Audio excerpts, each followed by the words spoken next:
Hello, it's Piklok, and this is the Rizz Pick by McNally Covert Instruments. I've used it, I've abused it, and I'm going to tell you whether it's actually worth buying. So what do you get? Well, you get the pick itself, and you also get a few screws and spacers.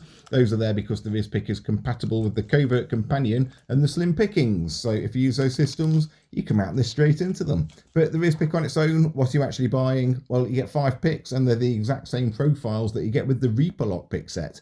Now, that's where the price difference comes in, because the Reaper is $55 compared to this Rizz at $25, and with the Reaper you're also getting tensioners and a pouch. With the Rizz Pick you're paying less, but you're only buying the picks themselves, which makes sense if you already have plenty of tensioners.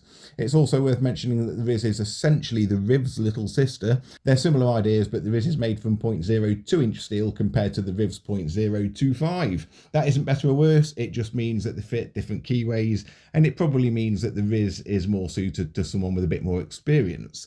On the Riv you get 2 hooks and 2 rakes for $20. The Rizz gives you 3 hooks at different depths, the McTickler and the Reaper number 1. Anyway, that's all the information out of the way. Let's find out if this thing's actually any good. We'll start off with the short hook and we'll see if we can single pin pick this American Lock 1100. A bit of top of the keyway tension, and let's find out if this pick has all the Rizz it's supposed to have.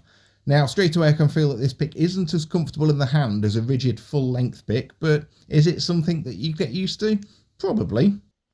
Well, I'm getting all the feedback I would with a regular pick, and while I get this open, why don't you give me some feedback with a sub or a like? I can feel that everything is pretty much set now. And there we go. That came together pretty easily. Next up, the McTickler. Let's see what it can do on this Master Lock number 5. This time, bottom of the keyway tension. And I guess that's a resounding success. Last but not least, we have the Reaper. Let's get some tension happening, and now we'll see if the Reaper really reigns with the Rizz. Well, I guess it does then.